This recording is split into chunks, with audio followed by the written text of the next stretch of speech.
Here's me and Toby, just talking.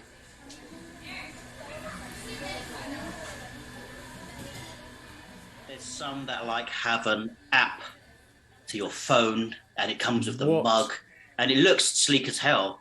But I had to sort of stop looking at it because I was drawn in and I really wanted one. But then they're like $200. I was going to say that sounds like a $200 item. We're talking about heated mugs, listener.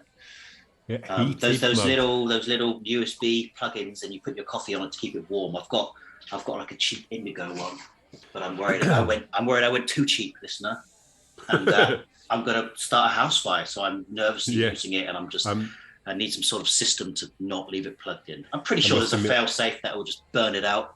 Yeah, I would hope. I don't know. I'm half sat here expecting Scott to start jittering like he's been electric shocked. I am wireless. I'm trying to find my suddenly becomes just me talking to you, listener. What's happened? I don't know where the little wire for my So, and the old quality is not acceptable anymore. I was listening to a bit of Shining Girls. Oh yeah, the Shining Girls TV show has aired, and one of our early episodes was you covering the book, and it's shot up. It's quickly becoming our most listened to. Has it? Yeah, it's overtaken all our kings. Yesterday it was like third most listened to. Well, outside of On Children, it's like hitting 200 listens or something. I can't remember. Wow. But I gave it a little listen, and it's that thing where the quality is just pre mic days. Yeah. I'm gonna jump off to find my little mic cord. It's understandable though. Thing. We've come a long way in a short space of time, listener. So it's just me and you, listener. Here in the coffee shop. Where is it? Dogearedpagecafe, as we like to call it here. Kind of quite pleased with how this whole podcast thing. Even though some of our casts have only got 12 listens and things like that, it's never for me been about the amount of people that listen. It's always been about the enjoyment I get from doing it, the enjoyment I have from having a conversation with Scott and discussing books and things like that. It's just been a pleasure the whole time. He's back. You thought I was off mic. I know. I was talking to our listener. Oh. So one-on-one. Are you dissing them, Toby? Dissing our listeners? No, I was bigging them up. That's a good idea, actually. Cool. My quality improved. The mic, I think I'm good. Well, I didn't notice any massive leap in. That's what I like to hear. Yeah. Toby. So yeah, you've been. I don't know. I'll let you sum it up. Experimenting? Not quite. That's not the word. Yes, I've been experimenting. Involved in experimenting. So what have you been doing? Well, when people say, "How have you been? What have you been up to?" It's really nice to have something interesting to talk about, rather than it's been all right, been busy, the work's busy, blah blah blah. I went and spent 14 days in isolation on a ward in London for a company called Flu Camp and tested a drug called INA 194. That number I made up, but it's called INNA dash a number of 3 digits. So we'll call it 194. And it's basically to combat flu, so the influenza virus. And I went in for 14 days. The first week was taken up by being them administering this test drug. And then the second week was being administered a small dosage of the influenza virus, and to see how the new drug combated the symptoms of influenza. There's no guaranteeing that I had the drug because personally I couldn't tell whether I'd have it. Yeah, placebo exactly. So there's I think there's 198 test subjects that go through this process between January and August of this year, and I think there's something like 80 of them are given the drug and 20 of them and that sort of thing. There's a divvy up. So I've got no idea of what I had or what I received. Personally, I don't know, symptoms wise, I didn't feel any worse. There was never a point where I didn't feel like I would go to work if I woke up at home. You didn't have that, you didn't feel rough enough to skip a day. I would have been in work every single day of the 14 days that I was away. I had a slightly stuffy nose a couple of mornings, but I think that was more down to the heat of the room. But all in all, it was a wonderful experience, and a real eye opener. I'm well chuffed I did it, and I would definitely do it again. Oh, it's not blowing my mind. I guess the only time I really hear about these things are when they go utterly chaotically and horrifically wrong. Did they make the news? I guess it makes sense. These things go on all the time. Like pretty much every sort of over the counter and under pharmacy drug has to go through rigid testing and stuff like that, especially in the EU. And there was, before it got to me, it had been tested on 1,000 people before that sort of thing. So I wasn't the first stage. It wasn't like, let's try these new chemicals that we've just found on someone and see what happens. It was like, this has been rigorously tested and there's been no side effects recorded. And just like, I was the final stage before it goes to. Did you know this going in? Like how did you rock up? It was given to me in the paperwork and everything like that and explained very clearly. There was never at any point was I blindsided or. Okay, yeah, that's the fear, right? Like I think the famous case. I don't know. I don't want to use the word sausage fingers. Those guys who. Yeah, well, I knew one of those guys. For real? When they sort of, I don't know what the term, like blew up. They just had a mass reaction and like sort of instant Lou Gehrig's disease or something. My degree film, which you can find on Tobie YouTube channel, called The Artist HD, it is now. The main actor. Yeah, thanks. The main actor in that was one of the guys that was on that. He had it happen to him. Yeah, he got what's the word, compensation, and sued and all that sort of loads of money in court and all sorts of stuff. As far as I remember, they did it wrong, right? Like not like everyone had this. I can't remember. I guess I won't go into it. But the people doing the medical exam, like. Yeah, so I'm not, again, I don't know either, so I can't attest to it because it was quite a while ago. But yeah, they were all given something and it just had really adverse effect and they all exploded, basically. A couple of people died. But am I right? They were all in the same room? It was like... I don't know. I remember reading the paper because one of the witnesses was someone who didn't have the real thing. It was one of the first people speaking because they were allowed out because they had the placebo. Was like... He was terrified because everyone around him just started feeling sick and blowing up and like bleeding eyes and it's a horror podcast. But terrifying, isn't it? And so he was also watching it happen to everyone else, thinking, "Oh my god, is it me? Am I next? Am I next?" Obviously, it's not as scary as the guy it happened to, but. So knowing this and having personal experience with the guy that was in that environment, it did take a bit of balls, I guess. To go through something. And most people I mention it to are all like, oh God, I don't know if I could do that. I don't know if I could sit in a room for 14 days. I think I'd go mad. If you haven't got a third arm or a new penis or all this sort of thing.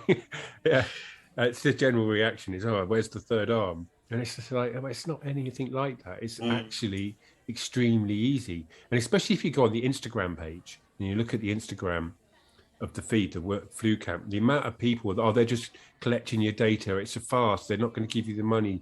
Okay. None of that. There is no conspiracy theory shenanigans behind any of it whatsoever. Yes, they probably do take your data and they use it in other ways other than just this, but you sign up to things every day. Yeah, I thought the data thing is always weird when it's like, do you have a phone and a driver's license? Yes. Well, what are you like? Why does everything else freak you out? Like it is annoying, but and I guess maybe it's very passive of me to just say it's just a part of modern life. Yeah, it is. But yeah, no. So I think I go back to the. Were you allowed out the room? No. Yeah. So that's the isolation part. I turned up. So I signed up on the 1st of July, or just around the 10th of July, because it was just after my birthday, and they were like, you can't.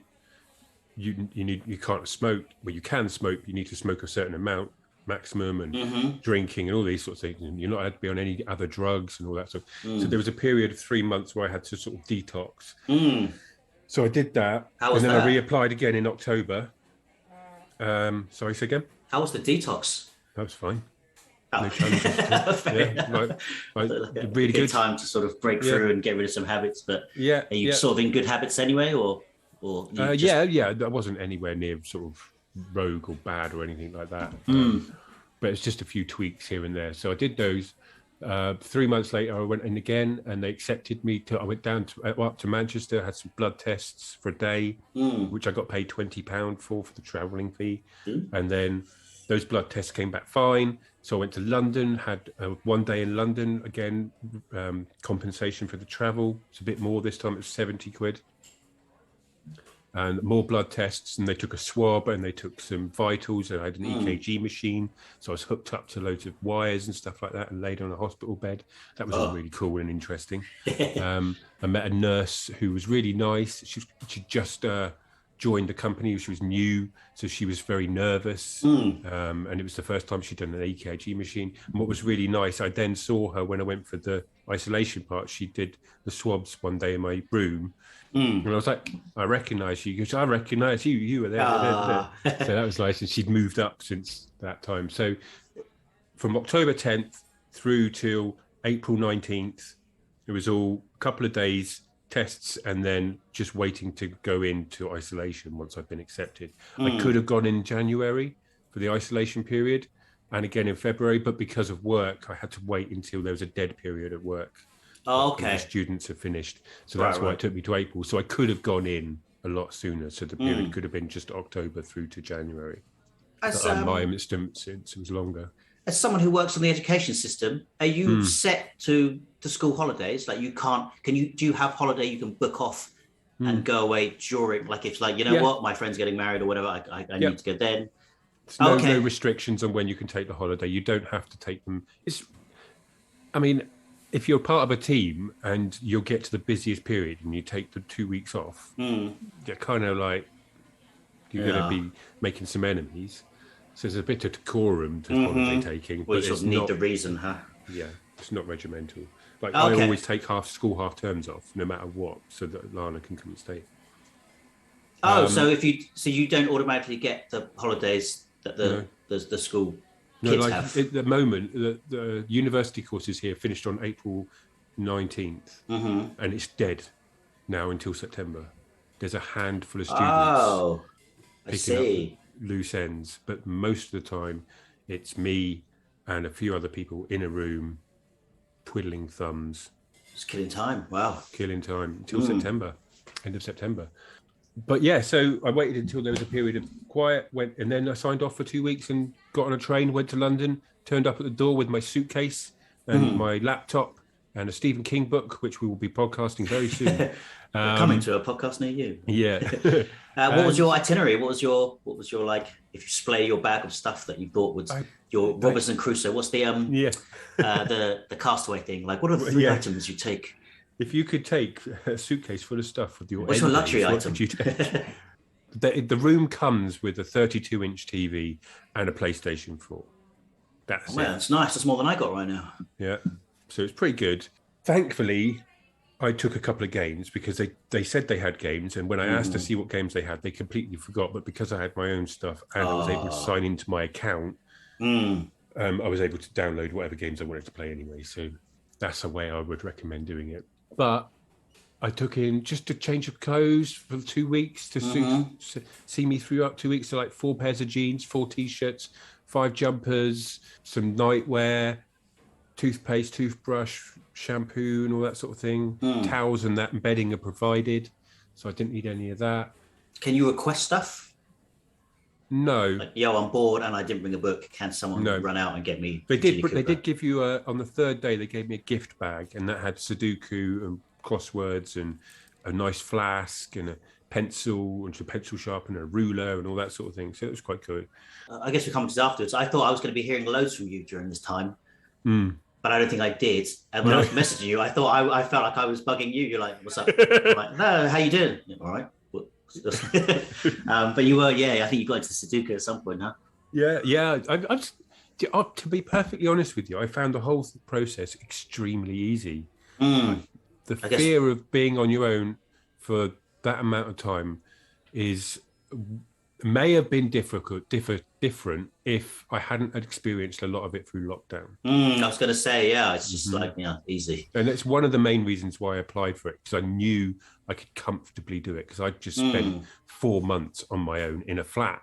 And though I think towards the end of the 2 weeks, I started to get the kind of lockdown jitter of Mm. like, exactly what the day's got ahead of you.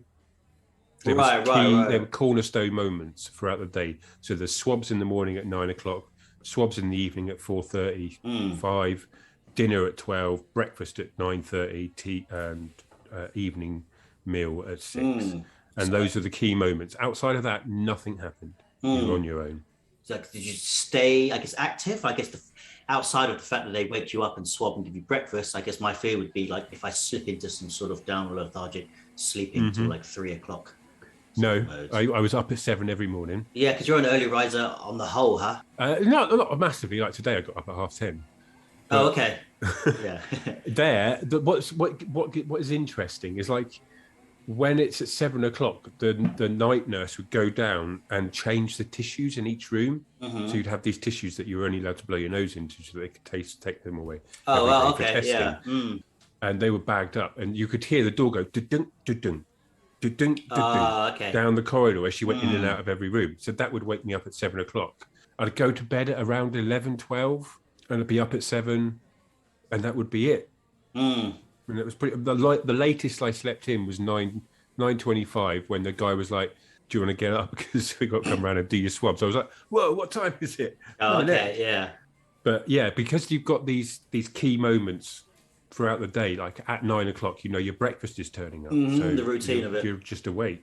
So you got used to the dunk of doors and then the sort of routine that they would go around each room and what order they would go to each room and what was to be expected. But for instance, I spent a lot of my time with the lights on in my room, playing PlayStation and watching the US Office, of which I went from season 2 right through to season 7.5. So that's the final season. No, 9's the final season. Oh, okay. But so I almost got there. Amazing series, by the way, if anybody hasn't seen it. So that's Tobie, an interest. I got to be honest, Tobie, up. I think you're the last person to know that the US Office is freaking great. But I got an interesting. Remind me to to talk about this in a minute. So I watched that. I played a couple of the Batman games. I completed the first one, which I'd never done before. Asylum, the Asylum game. Yep, the Asylum one. That's it. So I completed that. I've read a good half or more of the Stephen King book, a couple of pages of Sudoku. But get back to the exercise. My exercise, I was determined to do 1,000 steps a day. Normally I do 10,000 plus steps a day, but 1,000 steps a day in a very small room where it's just you, a bed, a chair, and a toilet was tricky. Frog marching. Yes, basically. I walked around the bed and back again. Oh, you actually went a distance. It wasn't like just on the spot. Just around the bed, back and forth while doing Sudoku. I did that every day. So I got 1,000 to 2,000 steps in every day. The nurses were really nice. They were lovely people. I like to think of them as like an army of hoovers. If you close your eyes, you can just hear the ventilating machine that they have on, the hazmat suit type head. And then this pipe that comes out the back that goes to a little breathing apparatus and it's like... Oh, right. Wow. Okay. I guess, influenza, right? It's a catch-up. And they can't take it out. Were you in the special lab? For some reason, I was just picturing like they rented out a bit of a hotel style or something. It was very specifically made testing lab. Testing. It's all isolated. Like the door, there's like did you have a window? Break, you walk in and you go in. Yeah, I had a window in my room, but not outside. Unfortunately, it was just into the hallway. The people on the opposite side of me had a window out onto the street, which I was jealous of. Oh, yeah. So it goes. So no daylight. But that's just by choice of room. It wasn't like you're not allowed to see the light. It wasn't part of the experiment. It was just some of the rooms are on the inner side of the house. Yeah. But there was this kid opposite me who was 27, and he turned up with this massive PC. And he just, the first day I saw him, because he was directly opposite me, and he was sat on his bed and he put his Adventure Time onesie on. And then by day 2, his lights never came back on again. Oh. And he spent the whole 2 weeks, 14 days, unless there's a nurse in the room with the lights off in the dark, playing on the PC in his Adventure Time onesie. And he never changed his clothes once. I was just like, my God, what an approach. Yeah. To not turn the light on and just spend it all the time in front of the PC was just... I do feel like there's that not D&D. What's the American game? The like kids can stay in their basement playing for like weeks pissing in a bottle. World of Warcraft. Yeah, like there's that breed of gamer. Yeah. So that was interesting. But there was, 12 people on the ward? I didn't see any of them, apart from a couple of them on the day one and a girl on the way out. It wasn't like those prison films and you're like knocking on the door going, hey, yeah, who's back there? Ding, ding, ding, ding. Yeah. Count of Monte Cristo style. But yeah, I think it wasn't tricky at all. Like, really, really good. I got paid for the last few days. £3,600 for the whole experience. But hefty. Yeah, it's not bad. A little cash injection. It was well timed, really, to be perfectly honest with you. What were the last few days? Like the last 2 days, like knowing you're getting out soon, but that was the not hardest being part. able to speed up time, right? That was the hardest part because you just knew the end was coming, and you just wanted to get there quicker so you could get back into real life. And I finished on the Monday, and then Tuesday 9 o'clock I was back at work. It was, that's like I said earlier on. That's when it felt like the lockdown, the routine of it, the dunk at the doors, the people coming in. I was just like, oh man, enough now. Kind of wanted something new to happen. So I just realised, is there a clause that if you're feeling sick on that last day, you can't leave until you're better? I was going to say, yeah. There was one guy that didn't leave with everybody else because he was showing like he was still sneezing and coughing and. Whatever he'd had hit him harder than it hit everybody else, so he wasn't allowed out. And they took swabs. Oh yes, the swabs. So this is the hardest part of the whole thing, okay? And most listeners and most people across the world will had some experience of this. The COVID sticks that you wipe on the inside of your nose, they're about 10 inches long. So with the COVID one, you just swipe the inside of your nose, test you're positive or you're negative. Okay. With these ones, exactly the same, but they sort of measure the side of your face, and then you see this stick, and it just disappears up inside your nose, and then they twizzle it around, and you can feel it sort of at the back of your head, at the bottom of your brain, sort of thing, going, and then it's out. You guys, my eyes watered. You're tickling Graham out of there, guys. I've just lost third grade French. Stop it. Yeah, my eyes watered every single time. It was the most uncomfortable thing of the whole experience. And that was twice a day? That was twice a day, 9 o'clock and about 6:20, something like that. I don't know. The nurse on the first day, she was hilarious because I don't know if you've seen, most people have, but do you know The Dark Knight? When Heath Ledger does the do you want to see a magic trick joke with the pencil. She cracked that joke when she was doing it, doing it while she made this thing disappear up beside my nose and trying not to laugh was cruel. She was a mistress. She was. 14 days later, you want to see a magic trick? No, I don't. Get the hell out of it. Get out of my life. So yeah, that was what I did for 2 weeks in April. Did you get the heebie-jeebs, like the cabin pressure, like cabin fever? No. Like I worry, like I get like FOMO at times, I suppose, and I feel like that situation would, even though I know I wouldn't be doing anything cool, it's like sometimes I'm like, you know what, like when I was in Montreal, I was like, there's no cool clubs, or like I know that like.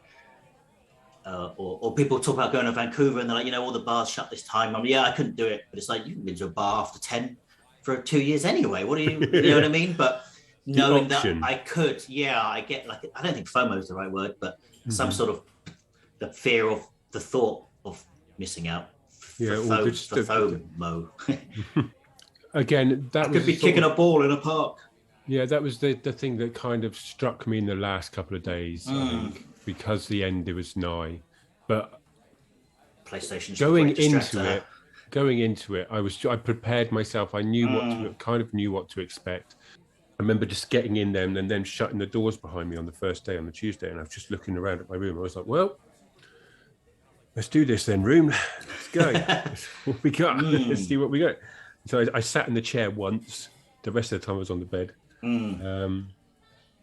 I guess knowing really the time quickly. Helps. Having a countdown, I imagine, helps. Exactly. It was very surreal being out again. Because I was thrown out into London on a day when basically all the tubes had gone on strike. and I had to get back across London. It's like 28 days later. Yeah, so suddenly, like, I had to work stuff out where I hadn't had to work or use my brain really, other than to beat people up in Batman or solve Sudoku. And I was suddenly having to navigate all of these places in London and work out how to get across London when you don't live in London and the tubes are down. I feel like this. You sort of hit a mental breakdown and was like, my way is blocked. I have to do the Sudoku to get through the gate. You know, there's some criminals. I need to use my battling grip. And sort of went on a mental snap and went half Sudoku, half Batman attacking the streets of London. That's it. Worth it. That's cool. Were you emotional towards the end? We were talking beyond the halfway point. I don't know if I can cut this out if you want, but you were talking about what you're going to do with the money, like you, paying off some loans and sort of financially freeing yourself. I think you said for the first time in a while. Exactly that. It was amazing. So I went to work on the Tuesday. The Wednesday I was paid the first £2,000. I left work at lunchtime, straight to Nationwide, asked them for the final settlement, which was disgustingly higher than what I thought it was going to be. Was that like a credit card bill? No, it's a personal loan. So okay. I've been working for the last 2 years during COVID, paying everything off so I can get to zero. And this was the final thing. And I just walked in there, got the settlement fee, paid £1,695 to them to pay the loan off. And that was it. Walked out with just less than 400 quid. Remaining from that part of it. And I've got to go down for one more day in London on the 23rd. And then I'll get the last 1,006. Oh, okay. So you got some left over, as it were. It was just nice to know that I'd done something good, and B, I was being paid well for it. Like, there's no other, unless I was suddenly, I don't know, our podcast blew up or something. There's no way I'm going to get paid £3,600 for 14 days of basically doing nothing. You need one of the Kardashians to buy one of your mugs or something. Yeah, by the Cosmic Cat Cut Company. I've had quite a few people ask me. I've become the vocal point for questions on Instagram about the whole experience. Okay, yeah. I must have had like 10, 20 people asking me individual questions about it. Has anyone accused you of not being real? Because you come off very positive. I feel like there'd be the fear of someone's going, this guy is clearly an actor who works for the company. No, not check yet. his backstory. Like unearthing every post you've ever done. Yeah, that's it. No. I guess, like I said, like anytime you really hear about these things, like there's no news but like bad news. Films, media only really focus on these sort of experimental tests as a way to sort of get out horror stories and bad news. Yeah. So I guess it's quite refreshing to hear the other side, or not even the other side, just the normality of it and the fact that it's like if you take over-the-counter drugs, someone's had to do this. That's exactly. I remember asking the doctor on the final day. I said, "When will I know? When will I be able to go into a shop and say I helped make this?" And he goes, "Oh, that's a good question, actually." So apparently, I can apply to know whether I had the real drug or the placebo, and the general final outcomes of the whole process in a year and a half from now. Oh, okay. I guess I forget the medical industry on all terms is probably one of the richest industries globally. No, like it's well in the billions. Yeah. It's just I guess it's not the sexy one, as it were. And this is only one of a handful of industries or companies that do these trials. So these just focus on the flu. There's other people that focus on all sorts of other things. Can you keep going back? You said that you would be up to doing it again. There's no limit to like, dude. Every 3 months. Oh, damn. So I reapply in 3 months' time. So say beginning of August, I reapply. I would probably end up going in because I wouldn't have to do any of the earlier stuff. I would go in again end of October, maybe. I feel like I don't want to loop around and ask questions you've already sort of asked, but I can get very locked in my own head.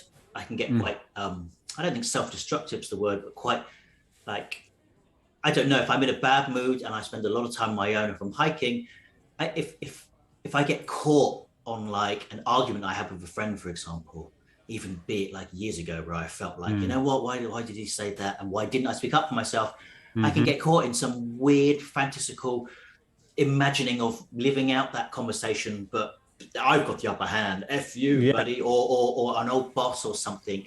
Yeah. And I guess isolation, obviously, I don't think encourages that, but you're more likely to do it without personal interaction to sort of, I don't know, step you away from it or just distract you from it. I don't know if you had any of those kind of moments. Not really. You're a very chill And guy, Tobie. I I have have a book coming no, up. Oh. no. See, the moments you're talking about, I have all the time. Mm. But because I was in isolation and I knew this was the de facto setting for the next 14 days, I was comfortable in that. It's like a pig in his own shit. I knew exactly what to expect, what was going on, and I had no reason to self-doubt or self-criticize Right. or because I was doing what I was expected of You me. knew what the job was. When I'm at home and I'm on my own and I've got nothing to look forward to, but there's so much to look forward to, but I'm not involved in any of it, then I start to internalize and the monologue starts to go awry and mad and start to have massive internal arguments. And I do the whole imagining this scenario and how it would have played out. I go through 3 years of being in a relationship and tearing each and every day that there was an argument apart and going, I was right. But was I right? Is there a way that I'm not right in this situation? So on and so forth. Generally, I came out I'm right, but I've tried really hard to find the ways that I was wrong. They just don't fucking exist. It's So not my if you're fault. listening, I just happened to I be was right. fucking right. So yeah, those things, definitely do exist and they do happen. But the fact that I knew what to expect was the reason why I was able to not have those moments. But what did throw a slight curveball and made 2 of the days the hardest days in there was having an argument with Lana's mum about money again. And it was just like, this is the thing that I was working on to end. And for that to come up in an environment where I was doing everything I could to make it better, it was just very frustrating. And so those 2 days were really frustrating because then I had this that come into static, that come into a nice peaceful, and I couldn't do anything about it. And I didn't want to do anything about it because it just either escalated and gotten worse or... You're literally locked in a room like in another city. And it's like, well, if you want to do something, it's out of your hands right now. yeah, exactly that. And whereas when the process is in lockdown or just generally living in a city where you don't know anyone, it's a lot harder. I guess it's the not knowing. It's massively more challenging. And as an adult, it's even harder to just generally make friends. It's not the easiest process in the world. A lot of it relies on the workplace. And when you work in a place that's full of people that are 20 years, 30 years younger than you, it's like... So do they listen to this podcast and do we have to tread carefully for the next Yeah. And I guess I sometimes I really forget that even though I moved out here to Montreal, I sort of got spoiled that a lot of expats came with me. Yes. And most of my friends, I forget, are just sort of like friends who I knew. Like I didn't just move to a city and go, hell, you want to be my friend? It was like, oh, you knew this guy from work or from England. I haven't made that many new friends out here. And I sometimes forget. Yeah, that's massive. It is. I think I vaguely mentioned, I don't know if I already said, but it was really surreal coming back to the real world and getting home, opening my front door, thanking past Tobie for cleaning the house to within an inch of his life before he left. Because it was nice. I'd forgotten. I got back and everything was just done and it was sparkling still. But within an hour of being back in the real world and in my house, it felt like the last 14 days hadn't happened. Crazy, huh? Yeah, and that was I hear very, very weird. It shows you how, and I think there's something like, I'm not sure exactly, but they're like, when you're younger, time seems to go really slowly. And we may have mentioned this in our previous podcast, goes really slowly because you're experiencing new things for the first time quite frequently. So your brain is processing stuff and processing memories. Whereas once you get into adulthood, the days become monotonous and the same. So the brain doesn't have to process half as much because it's already done that bit of what it's like to walk to work, what it's like to walk home from work, what work is generally like if work is exactly the same every day. You're not creating new memories. So therefore, time seems to move faster, even though it's actively more of a slog going through it. That's why, as you get older, the years seem to go quicker. And those 2 weeks exemplified that perfectly, because it did not feel like 14 days. It just was bam, bam, and then it was over, and it never felt like it happened. I find the when I have a lot of time off, like I get very shifting ideas of what's doable. Like now, like I said, I'm doing 44-hour work weeks, and it takes me an hour to walk to work and an hour back. So now I'm very aware that I used to have 3 more hours to a day. Yeah. So now I'm like, if I could get that back, all the things I do with almost half a day more, you know what I mean? Live the dream. Yeah. But that's all, like we were saying off camera, it all comes down to the midlife crisis. And I don't know how it came up. I guess I was saying I'm coming into 40. You're 42, 3? Thanks. I'll take that. I'm 45. 45, holy crap. 46 in July. Oh, far out. It's funny what you're saying about, when you're young and then when you're old. I feel like when you're young, we talked about it before, like you're the center of the universe. So you're blocking everything else that's going on. But when I'm older now, it's like I'm just very aware of everyone and everything. It's kind of crazy. I think when I was in town earlier on, I was thinking about Lana and how I want her to appreciate the years that she's in now in a way that I didn't when I was her age. And I was a teenager, and I was a 20-year-old, and I was an early 30-year-old. And it's about understanding that you will look back when you get to the next century or the next 10 years and wish that you'd done more, or you'd appreciate more, or you'd memorized more, or you'd just appreciated those moments more than you do, because they only come once. And it's about, I think there's a better understanding of that now, or maybe there was always an understanding. It's just that my parents never gave me that information. Did they, or did you not listen? Because I distinctively feel like, our mutual friend was saying, I would name drop, and he was like, I never felt like my parents taught me any sense, and I really want to pass it on to my kids. And I guess more of a jokey thing to say would be when my friends are having kids and we talk about music, they're like, my kid is going to like good music. They're going to like this and this. And I'm like, but that's not good for them. That's good for you. Did you listen to your parents' music and think, well, my parents are cool? Or did you go, I'm not listening to this stuffy shit. I'm listening to what the modern generation listens to. And so my point was, my dad was always like, if he caught me watching too much TV, he's like, you should get outside. Like, he did give me those don't waste your life speeches. But I didn't listen because I was young. And now I'm seeing it come round to my friends, like you were just saying, like, I want to teach her to not waste life. She's going to roll her eyes at you and say, yeah, Dad. Yeah, whatever. It's just intrinsically something you have to learn yourself the hard way, arguably. Yes, completely agree. It is something that you have to go through and experience yourself. But if there is some way that goes beyond just saying, put the pad down and get outside and play, then I don't know what it is, but I'm at least going to try. I guess she's at the age where you can force it. You know what I mean? Yeah. Like, you know what? We're getting on a bus and we're going to do Ben Nevis, and I'm the parent, and you have to listen to what I say. So you can kick and scream all you want, but it will be that time you kicked and screamed and we went up Ben Nevis.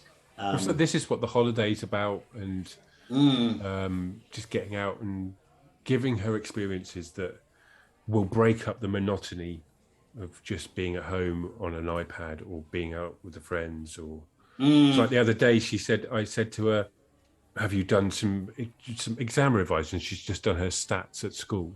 And this is like last week. And she goes, no, I'm too tired. I was like, are you though? Yes, Daddy, I'm tired. I'm not feeling well and I'm tired and I really don't want to do any. I'm like, okay, fine, you're tired. But if your friends knocked at the door right now, would you get up and go out? And she was like, yes. I'm like, well, you're not too tired to do some studying, and are you? She was like, all right, fair enough, whatever. Yeah. Like we've definitely talked about it, I think, because we did on children. I have a lot of, it's tricky because I have to keep remembering I'm coming in as an adult now, but I did not fare well at school. I was super distracted. I just loved being with my one friend. I didn't really dig in. I had that confidence of youth of I'll just learn it when I need it. Like I could if I wanted to, and when the time comes, I'll learn it. Not really realizing that that's not how it works.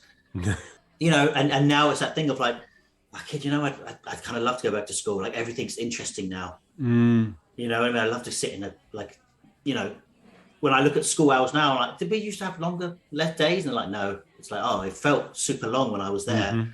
Yeah, completely. Like things like textiles, stitching and sewing and all of that sort of those classes. I did. I guess I'd love to do that now. Woodwork and metalwork, like you've got tools you'll probably never have again.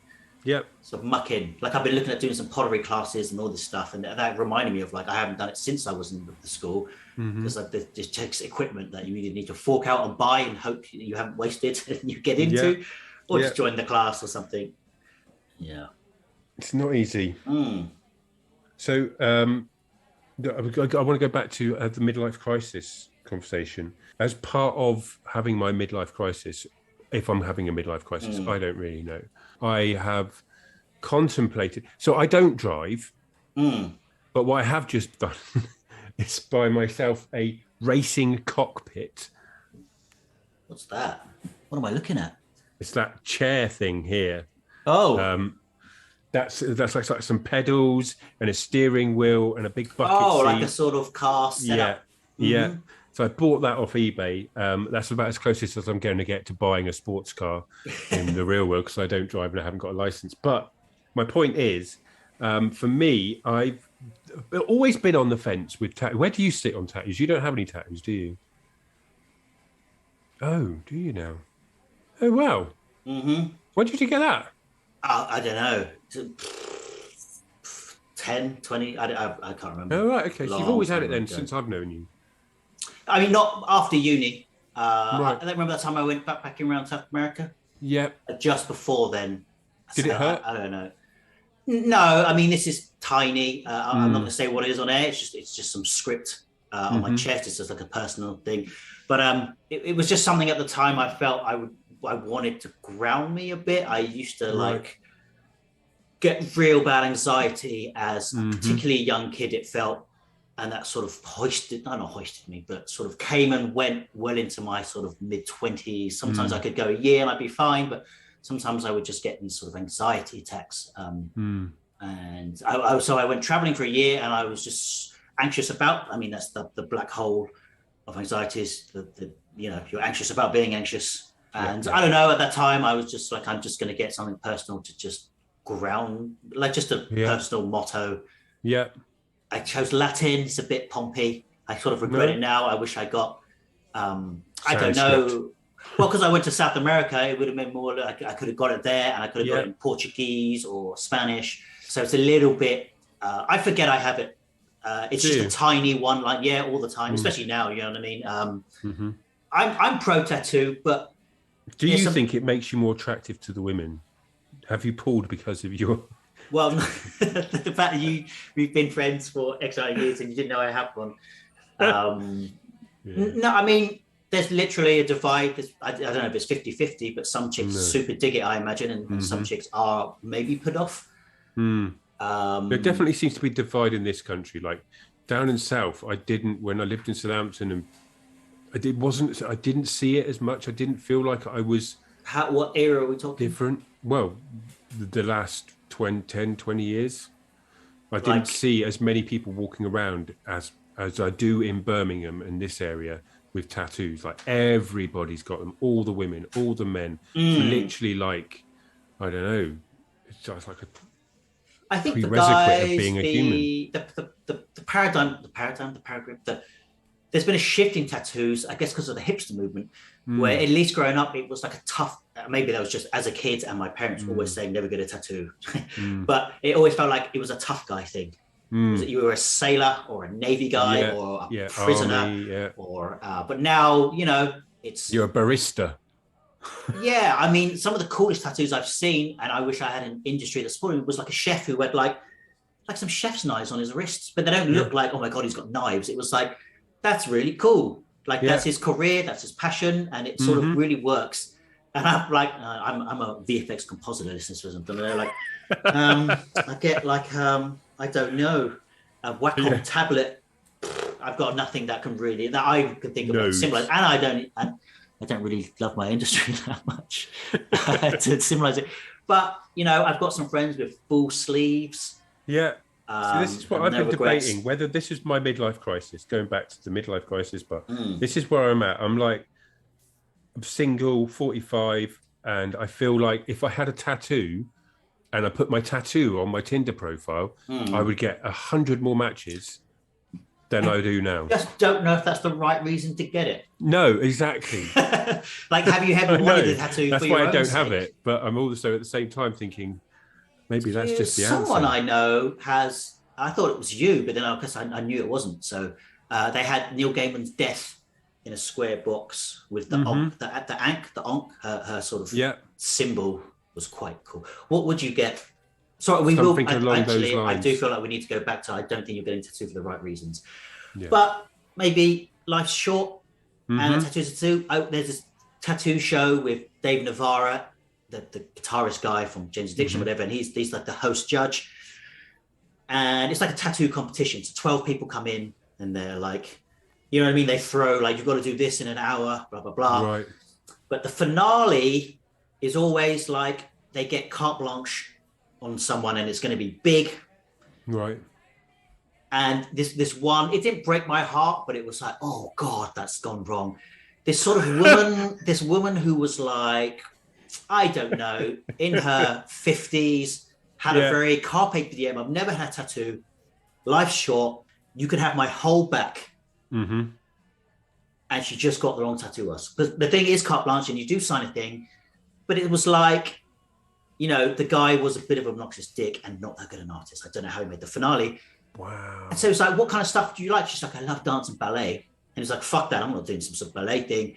And he just did what he wanted to do, which was like a kind of gargoyle, Grim Reaper, full death metal, tearing at her skin, gnarly crawling.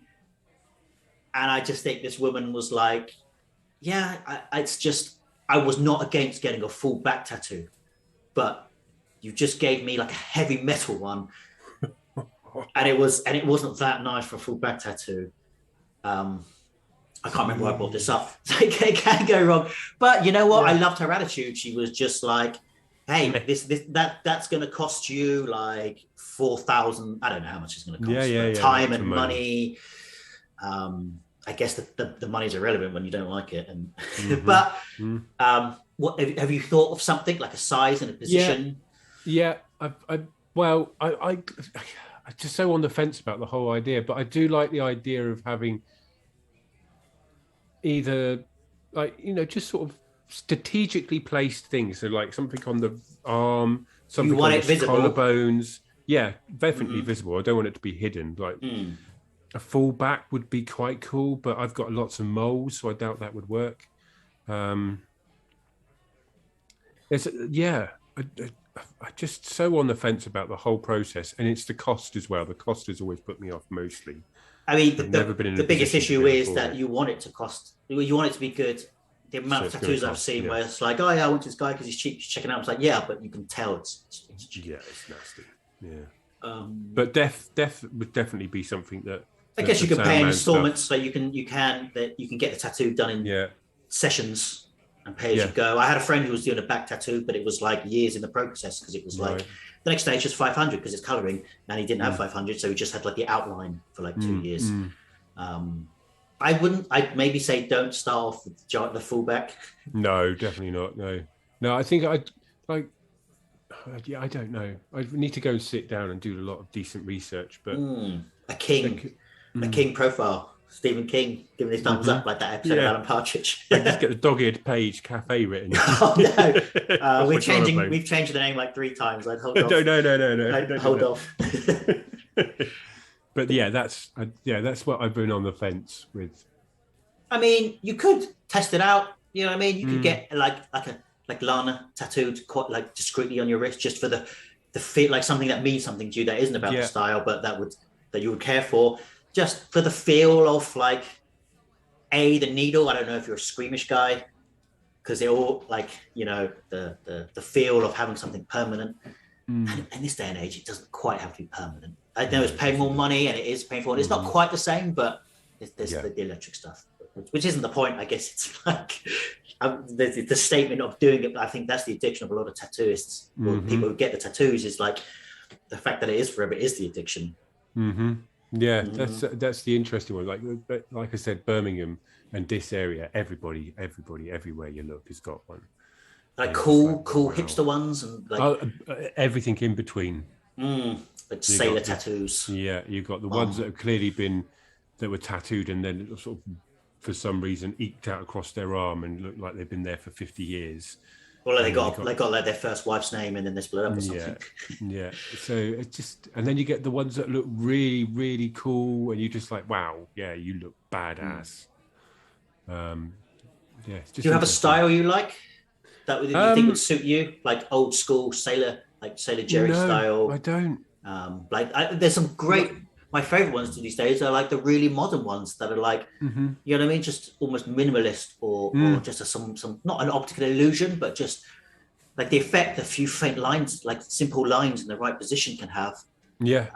And they can get super dainty. I guess the problem with the dainty ones is that like over time they sort of blur out. But I guess that's not something you worry about, right? It's like just if you're going to get a tattoo, I guess that's a good point. The blurring out part of it, they do need to be touched up, don't they? After like 10 kind years of depends what you get, and you've got to remember in 10 years your attitude to it will change. You might not care that it's a bit blurry. Like I said, I forget about my one. It probably is a bit blurry for sure. We're going 10 years old now, and I guess I remember thinking I'll have to get this touched up, but I don't think I ever will. It's not about like I don't know, like if I guess at the moment you're saying you want to get a tattoo to pull chicks, then maybe it does need to stay crisp. I want to get a tattoo, so I'm not single. Keep in mind, by the time it becomes blurry, I don't think that will be an issue, if that makes sense. Like it's just part of you. You know what I mean? True. Well, keep me updated, listeners. We're doing a competition, and you get to choose where and what Tobie's tattoo is. And Tobie is committed to this. Yeah, I sign up. Yeah, if any tattoo artist wants to do me for free and tattoo me as well, then that'd be fine. That'd be fine. I'd be grateful for that. Have you got plans for the summer?